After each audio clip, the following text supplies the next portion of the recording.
Okay.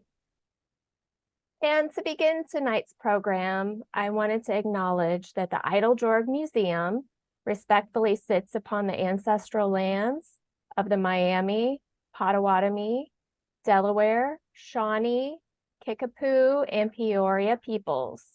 We are indebted to them for their stewardship of the land, plants, and animals over many generations past, present, and future.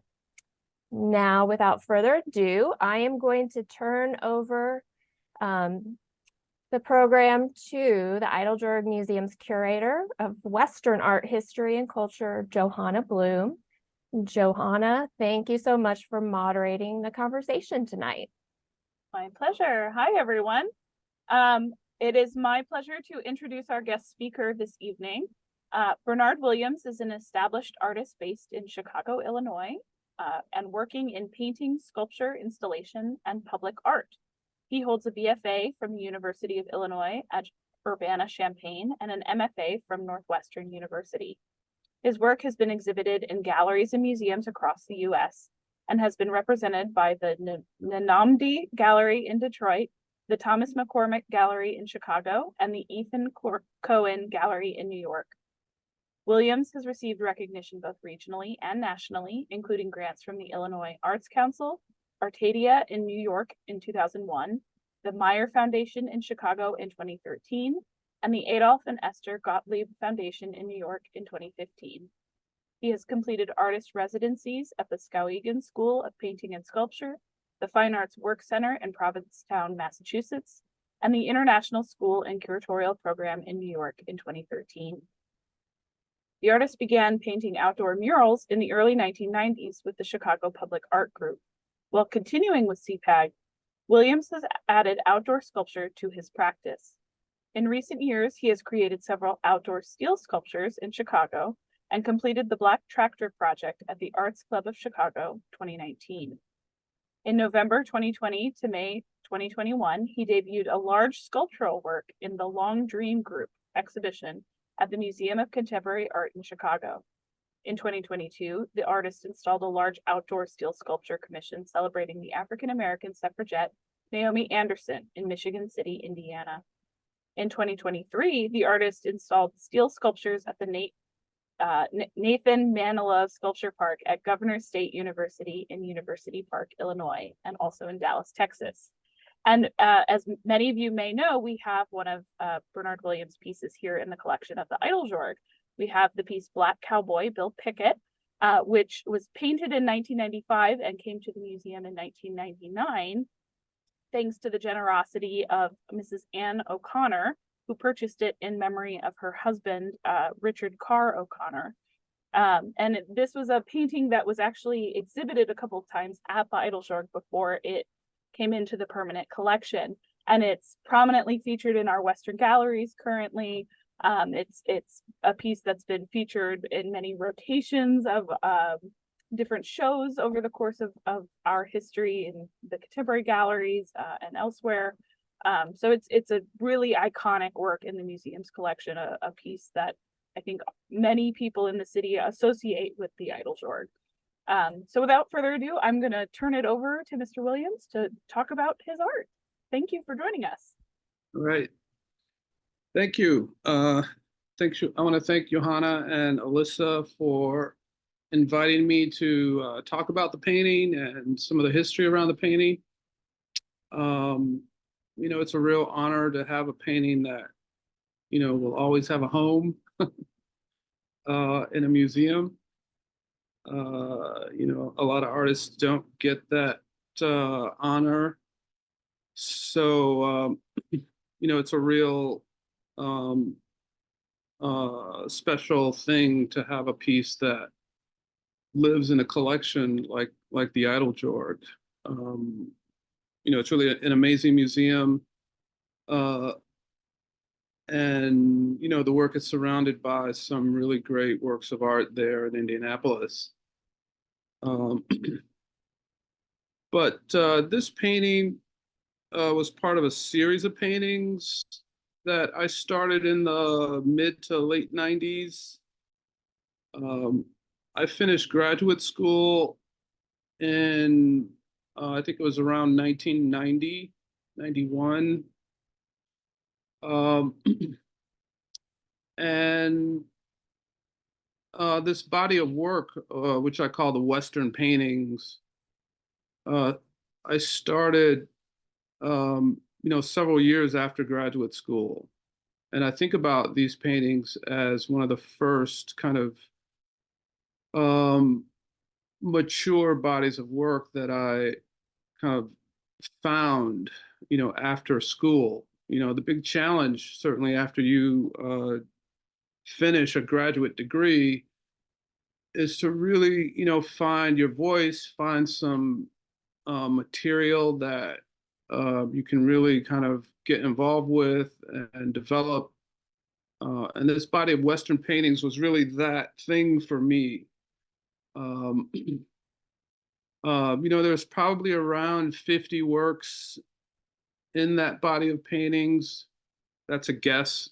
But it was a pretty substantial body of work uh, that I produced, um, starting in the mid 90s, and I probably finished that body of work um, around maybe 2000, 2001 or so. Um, and the Bill Pickett painting, which you see here, was uh, kind of early in that body of work. Um, what's interesting about this piece is that it's an oil painting, which I don't do anymore. Most of the work I do now is acrylic paint. So this painting kind of represents again an early part of my career. Um, all of my studies in college and graduate school uh, was with oil paints, so it really is kind of connected to coming out of school and starting to develop as a young artist. Um, during that time, I was teaching at the School of the Art Institute in Chicago, um, and they had a really great library there at the School of the Art Institute. And it was in that library that I came across a book called Black Cowboys, um, and was just really fascinated. It was a subject I hadn't really encountered before. Um, uh, and uh, I also found a number of other books around the same subject by the same author, whose name I can't quite remember right now. Um, but I was fascinated with this body of material that dealt with these really interesting characters within American history. And certainly, the cowboy subject matter was something that uh, is, it's very kind of popular American material. So the black cowboy became, I think, for me, a really interesting subject to explore. Uh, so I started doing some paintings that were inspired by this history that I was reading. Um, and over time, Bill Pickett's name came up as a really important character in that history. This history of African Americans in the American West. Um, uh, so because another interesting element there is during a lot of my studies, I was very interested in portrait painting. So, I've been painting faces for years, pretty realistically, often from photographs of people that I knew or people that I wanted to paint. So the Cowboys became really interesting portraits, and a big body of that work is portrait work. And the Bill Pickett painting is, I think, a great example of that. Um, I think what stands out about this painting is the kind of heavy animation about it, in the sense that he has this kind of crazy smile slash grimace. I'm not sure what it is exactly, but his teeth are showing, so he's kind of animated in that way. Uh, this painting, I think, does represent a special moment within that group of paintings where somehow I think, a lot looser and a lot more expressive than maybe some of the other paintings captured. Um, so this really is a kind of expressionist portrait in the sense that, the heavy paint and the kind of heavy brushwork is really evident in the piece. You guys might know some things about Bill Pickett already. He became famous as a rodeo cowboy. So he was actually a performer, which is maybe why the portrait is also very expressive. He was an actor in a way. So he performed for audiences, and he was really well known for what they called bulldogging, which is jumping off of a horse onto the back of a running, steer and wrestling the thing to the ground, uh, in as short amount of time as you could do it. So he was a pretty rough and rugged dude. And it was material, I think, that I was very interested in somehow getting into paintings. So maybe that's a good bit of history around Bill Pickett. Why don't we jump to some of the other images here? So this image here is another character that I came across in some of the readings around interesting personalities in the West. This was a guy called Bass Reeves, who was probably the first U.S. Marshal, first Black U.S. Marshal in the American West. I think he was located or he did his work in parts of Oklahoma, Arkansas, and Texas. And he was very well celebrated for a lot of the outlaws that he brought to justice in one way or another. It's said that he made about 3,000 arrests during his career. And he was pursuing horse thieves, cattle rustlers, gunslingers, and bandits of one type or another. Um, and this is an interesting painting also because it's an acrylic painting. So the oil paint is gone at this point. And I'm doing these paintings mostly with acrylic. This one's interesting also because I try to add to the portrait, you might say, with this kind of side panel, which tries to explain a little bit more about the character Bass Reeves, where you see him, bringing in a couple outlaws.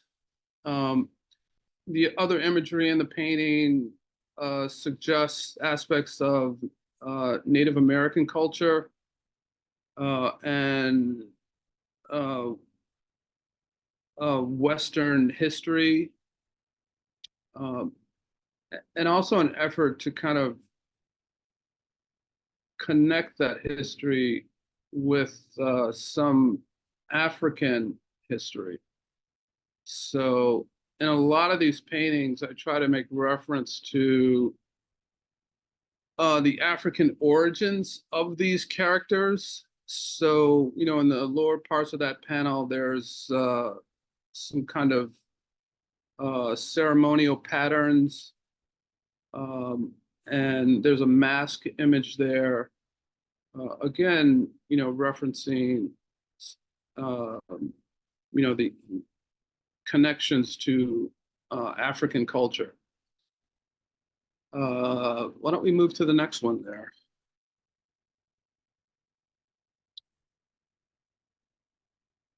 This is a favorite painting of mine, which I still own. Um, uh, and it represents another of the really interesting characters in this American Western history. And this guy is doesn't have a particular name, but he's a kind of symbolic reference to the Buffalo Soldiers.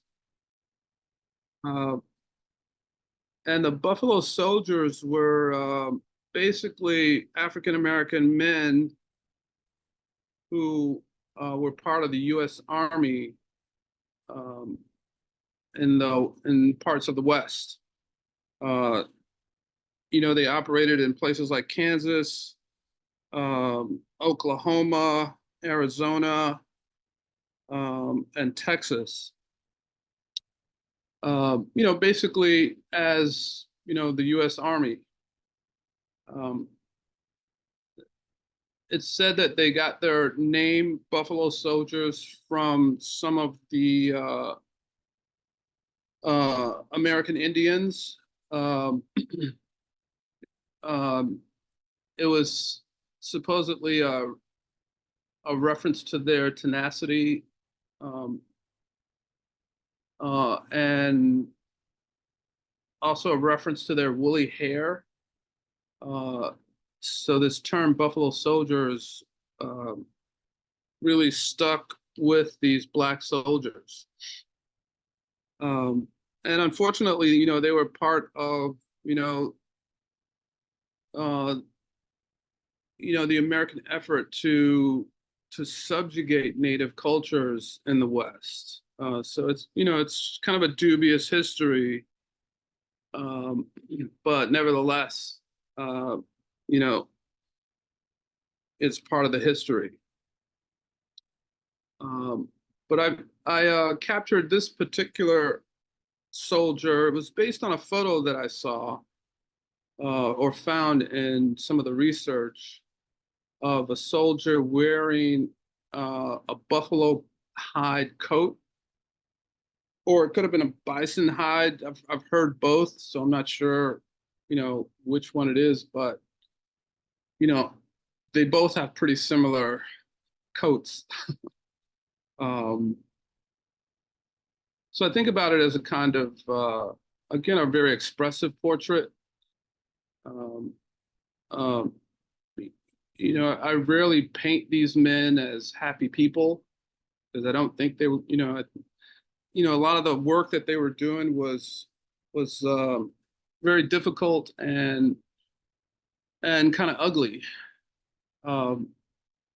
So they have a kind of somber quality about them. But this was one that, in some ways, I think relates quite a bit to the Bill Pickett painting, in that I think I was able to deliver an interesting level of expression around this painting. Again, a looseness of paint. And this time with acrylic paints, which is a little more difficult to do than with oil paints. So it's a painting that I really enjoy. And, it has some of that looser painting activity. Looks like I was also doing some writing in the background of that painting. That's something that I still do in paintings, often to reference aspects of the history, related to the subject. Two of the well-known regiments of Buffalo Soldiers were the 9th and 10th regiments. So I think this one is obviously referenced on his hat, but I think I referenced that in some of the writing in the background. I think there's some references to geographical locations, and some of the native cultures that were encountered during that era and during some of the work that the soldiers were doing out west. All right, let's move to the next one. This is a painting I think that was in the later parts of this series on the Black West. I call this the Mexican Cowboy. It's an interesting painting because it was actually based on a photograph of a guy that I photographed here in Chicago at kind of an outdoor market. And for me, I think it was a way to maybe talk about how Western culture is very present in our culture today. You know, a lot of people still wear these large, you know, cowboy hats, and they really do identify deeply with, you know, Western culture. And I mean, we're still, you know, herding cattle in parts of the country. So it's still a very, very much a living culture that is around us, you know, maybe not as romanticized as it was or it has become, but it's still alive. And you know, it starts to speak about, or a painting like this, I think, starts to talk about ideas of immigration. Also, there's a reference there to Mexican cowboys. You know, there's a massive history of um, uh, Mexicans who were herders and ranchers and expert horsemen. So this portrait kind of represents, you know, that aspect of Western history. And it's, you know, I think it's always important for us to remember that, you know, parts of the US were actually, or was actually Mexico at a certain point. So, you know, the borders that we've established haven't always been there. And Mexico has been a lot closer to us than we think. So again, those are the ideas that are kind of wrapped up in this portrait. Let's look at the next one.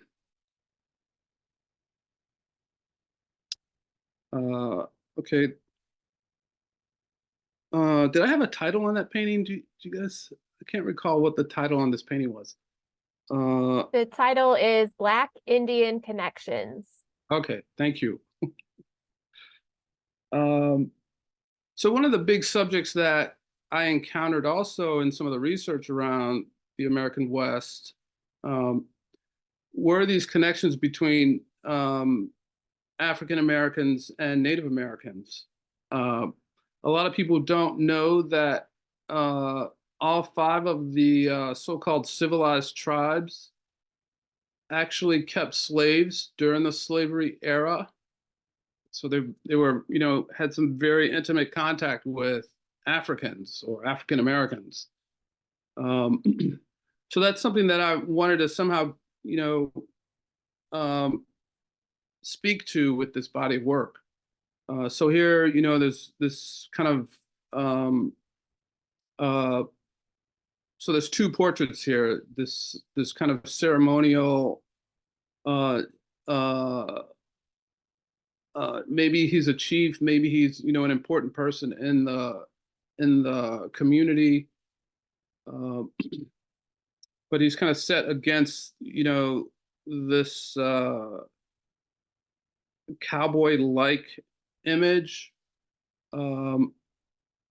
And there's maybe this connection between the 2 of them with the feather, you know, kind of migrating from the headdress to the, you know, the head of the cowboy.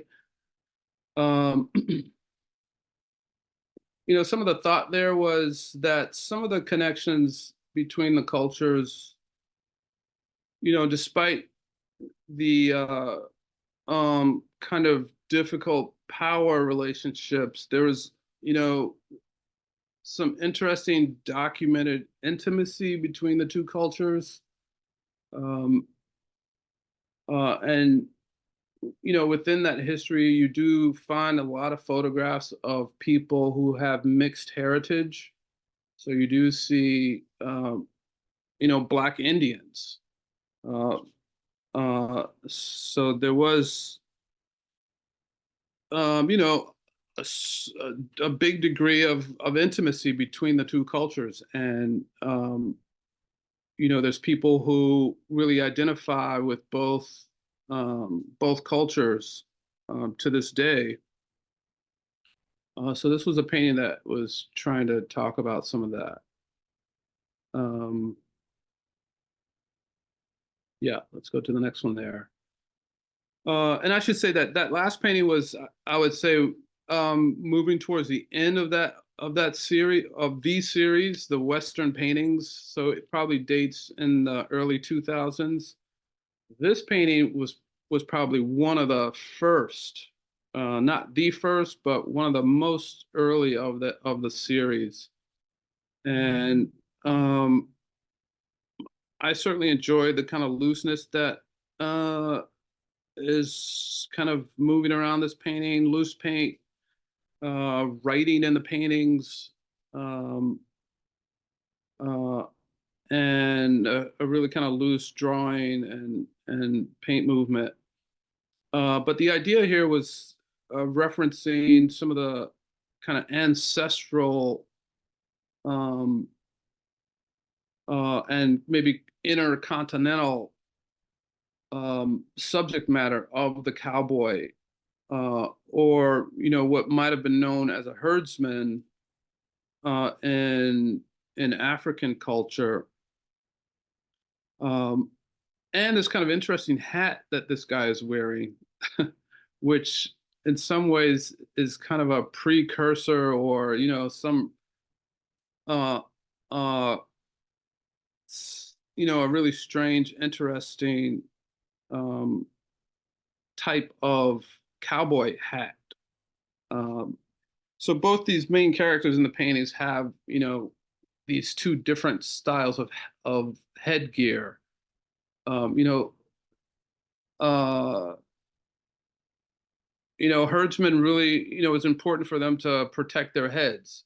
So, these large brimmed hats were not just a stylish thing that they were involved with, but a really functional part of uh, being on the frontier, or being out in the open, and catching a lot of sun and wanting to protect yourself, in situations like that. So that's an important story that kind of runs through this painting. Um, a lot of what was happening in a lot of these paintings was a reference to a lot of surrounding culture also. So there's references to Africa here with some of the symbols in the lower right part.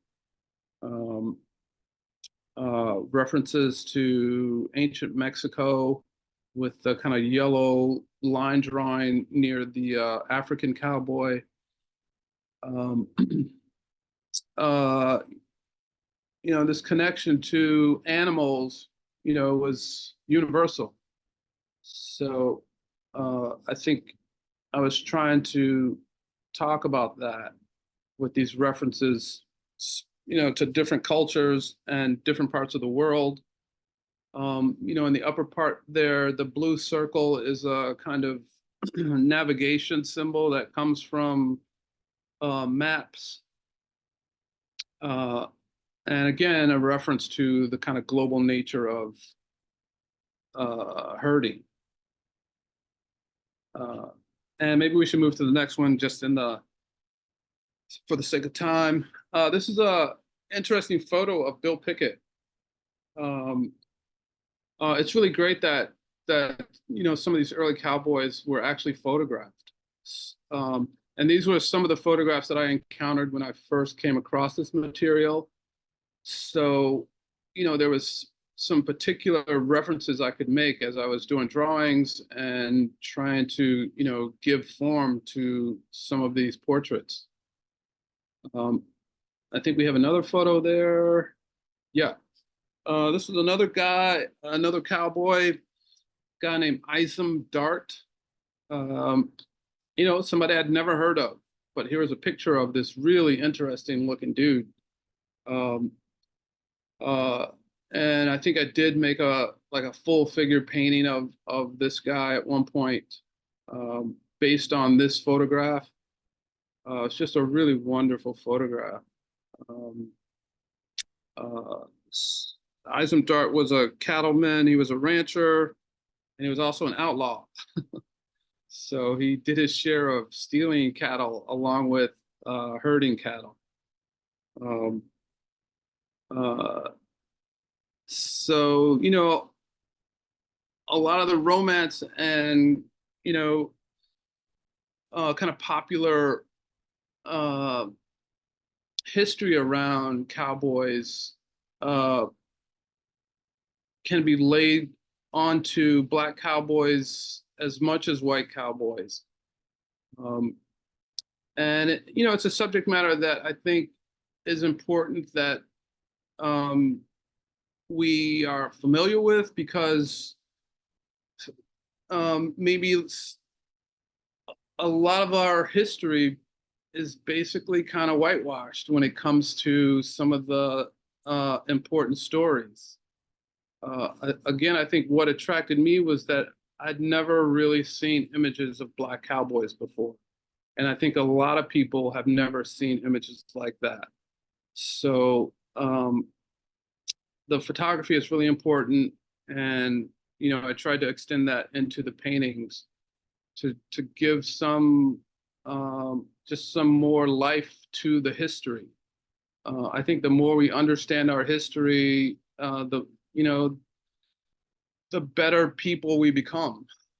I think a lot of the difficulty that we have in our culture really does stem from people not understanding the history, and even ignoring the history or attempting to erase the history. So that was a big part of the mission with these paintings. Is there another one there? Right. This is a really important painting in that series. This is called Southern Woman from the, no, Western Woman from the South. It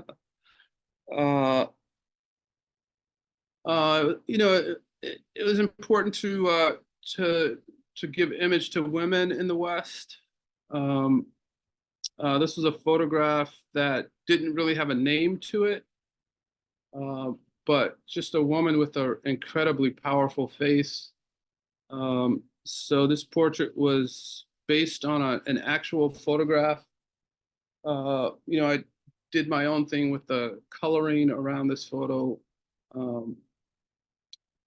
But I just thought it was a great image with, this woman wearing this, kind of Western hat, and really kind of staring right out at the audience. It's a very powerful image. And that painting is in a collection out west. I hope it's still there. Sometimes paintings get sold out of a collection. But again, this is a really important group of paintings for me. And this was I think one of the seminal paintings in the group of Western paintings. Is there another one there? Another image? Right, this is another image of Buffalo Soldier. Again, an acrylic painting, but this one was really interesting, I think, because different things happen with the kind of the face. It's really more of a invented head as opposed to based on a photograph or a particular individual. It becomes more of a mask than it is a portrait of someone. So it was a way to talk about maybe the kind of psychological space of the Black soldier. Uh, um, the Black soldier also involved in some dirty business. So I think had the idea that this would be a kind of dirty painting. So it is kind of scarred and scratched and a little messier than some of the other paintings. But some of the same symbols, uh, some African references in the symbols, and the buffalo there in the corner, referencing the buffalo soldier. And again, this kind of Native American, it's almost like a target where the soldiers were really kind of targeting um, uh, uh, targeting Native Americans out west. Um, but again, an important painting in that group.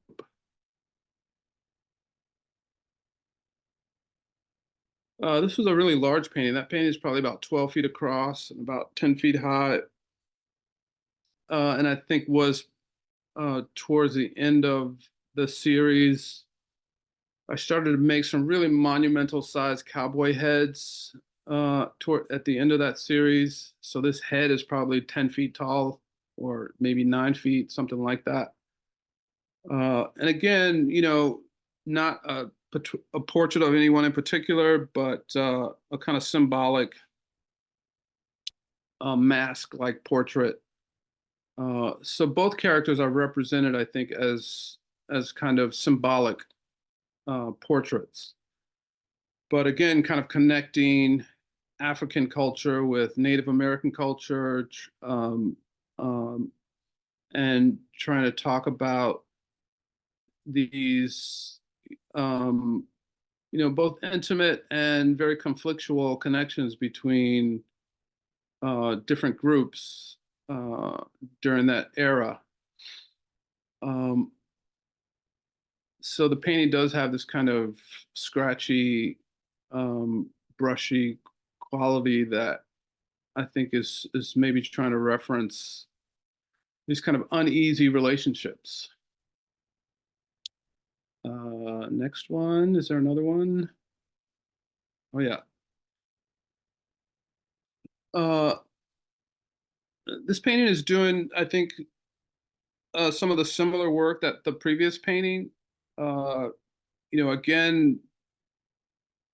kind of mashing together these numerous references to different cultures.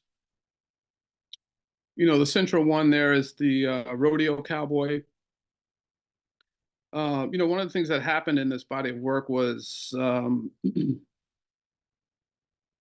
research around, popular Western culture, along with the earlier parts of the culture. So, the rodeo cowboy really comes out of more popularized rituals, you might say, related to the American West. So, I think I was really interested in blending and referencing both native culture, um, cattle culture. In the upper left corner there, the animals are almost like cave paintings. We've been involved with herding, I think, since the beginning of, or not, maybe not the beginning, but very early on in human development. So the painting is really trying to talk about some of the early history. There's a big Aztec-like, or it could be a Mayan form in the background in the center of the painting, again referencing South America, and a host of symbols and maybe language elements that talk about multiple languages coming together in what we call American culture. I think that's something that has really stayed with me from this body of work. the sense that America really is a place where many cultures have come together to kind of work out living and loving and fighting together. um, so I think, that's maybe some of the raucous nature of some of these paintings. A lot of, our interactions with each other are get kind of crazy, right? So the paintings, I think we're trying to maybe be a part of that. All right. Okay, we're going to finish here with a more recent, or maybe the newer direction of my work. This is a large outdoor sculpture, steel sculpture, that is actually there in Indianapolis, not too far away from the Eiteljorg Museum. It's on the campus of Purdue University. It's Purdue, right? I believe it's on It's IUPUI. IUPUI's Yeah, campus, right? now known as IUI. Oh, They had a okay. name Oh. change. IU Indianapolis. Right. Indiana University. Okay. So I think one way to talk about what's happening here is my interest in history continuing, but really expanding to include, more recent history, in addition to older history. This is a piece that was commissioned to celebrate African American history in Indianapolis. So a lot of the references are very particular to African American history there locally. Um, one of the characters that's celebrated is Madam C.J. Walker. There's a large kind of African comb that's a little hard to see. It's in the kind of back part of that sculpture, but her name is actually on the side of the comb.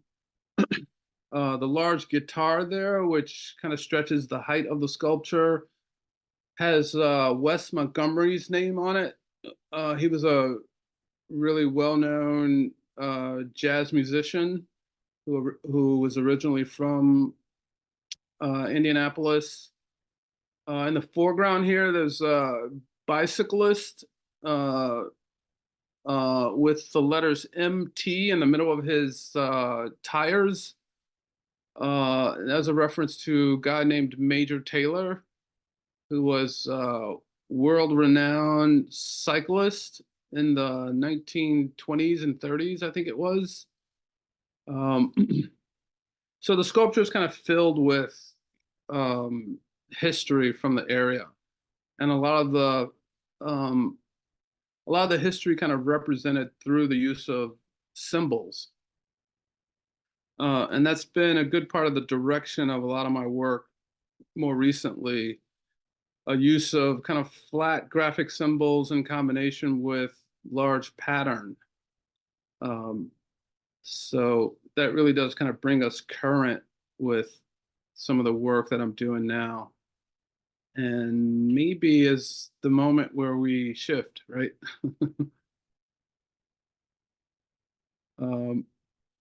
Yeah, that was great. Thank you. Yeah, thank you. We have several questions in the chat.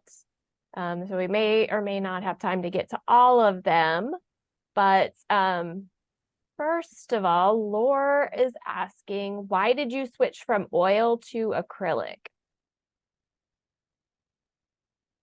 I switched because I was living in the same space that I was painting in, and the oils are a little more toxic than acrylic paints. So that was one reason. I also started doing outdoor murals in the early 90s or the mid 90s, and we had a lot of acrylic paint left over after these projects, so it was kind of like free paint. And that means a lot to a young artist. So that was part of the switch to acrylic paints. And I really, had to learn to paint with acrylics because I was getting work doing outdoor murals, which couldn't be done with oils. They really had to be done with acrylic paints. So I got really good at working with acrylic paints. So it was a pretty easy transition. It was economical and very functional for me. Thank you. Next question is from Roberta. Did the Buffalo Soldiers form their own U.S. cavalry units? In other words, was theirs an integrated troop? Well, no, I mean, they were completely subject to the U.S. government. So they weren't forming anything on their own. They were maybe segregated in the sense that, they kept a lot of the black soldiers together and they weren't always integrated into the larger parts of the U.S. Army, but they didn't do any, self organizing. They did the bidding of the U.S. government.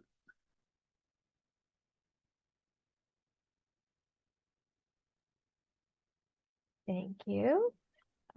Okay. Lore is asking, in the Buffalo Soldier painting, why is one eye a yellow line? And I'm going to see if I can pull that one up. Sure.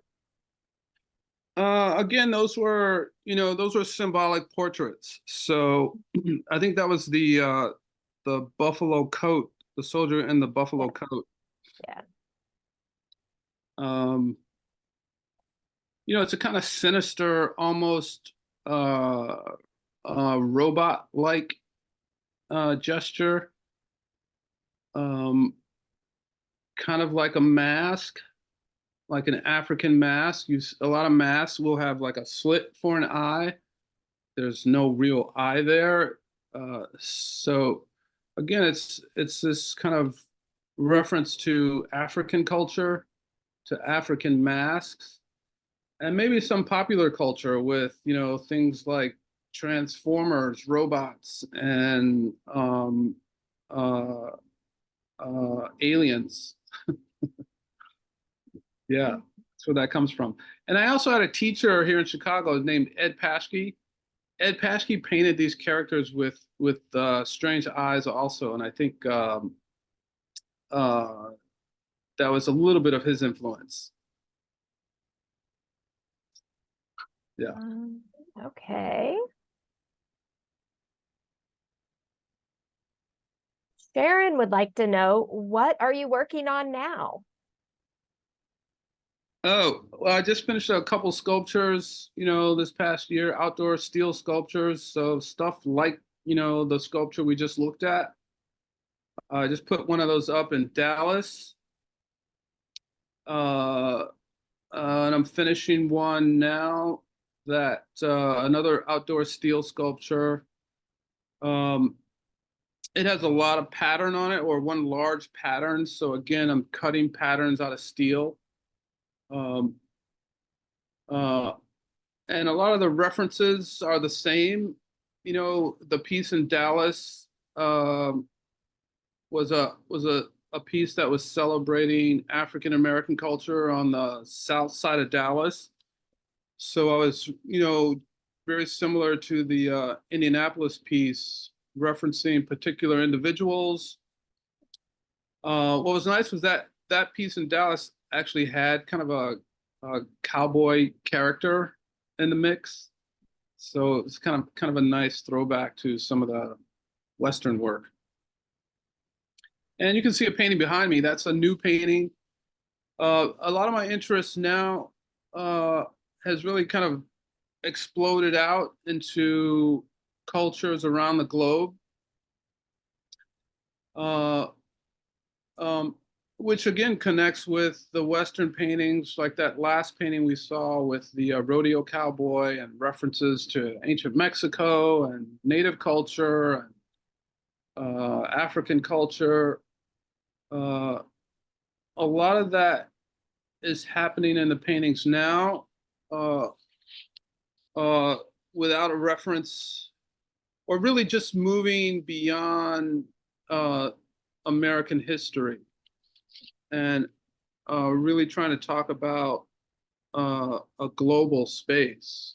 And I think with all these paintings, they're about me really kind of questioning and looking at the world I live in.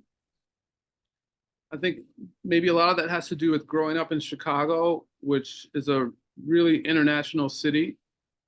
You know, most large cities in America are pretty international at this point. So I think I'm making paintings now that, you know, want to remind my viewers that we're all kind of stuck in this place together. And we all come from very different places. We might have very different kinds of cultures, but we're trying to figure it out together. And, you know, there's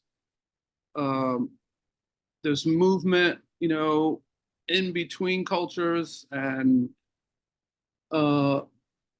it's a, you know, it's a space that we can't avoid.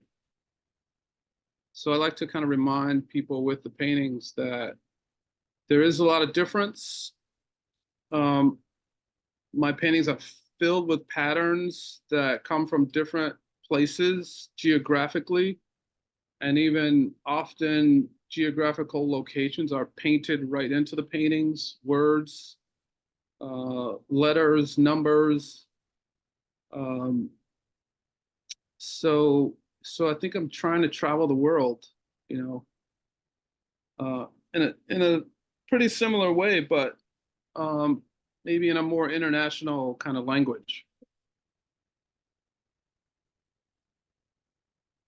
Well, I think in the interest of time, we will stop the question portion. And I just want to say thank you, Mr. Williams, for sharing your work and your insight with us tonight. Let's give Bernard a round of applause. You can use your emojis or a clap or use the sign for clapping.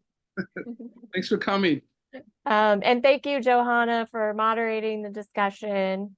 And thank all of you for joining. And if you haven't been to the Eiteljorg Museum in a while, be sure to visit soon, where you can see Black Cowboy Bill Pickett in person. I know it's a personal favorite of mine and a favorite of many, many of our museum volunteers and visitors. It truly is spectacular in our Art of the American West gallery. And I just want to plug, we have 3 new exhibitions that are opening very soon in the next couple of months. Why We Serve Native Americans in the U.S. Armed Forces and Developing Stories, Native American Photographers in the Field. They both open on March 23rd. And then April 20th, Acts of Faith, Religion in the American West opens. And of course, we've got lots of fantastic programming to go along with all of those. So thank you again for joining this evening, and have a lovely night. All right. Thanks, everybody. Have a good evening. Thank you.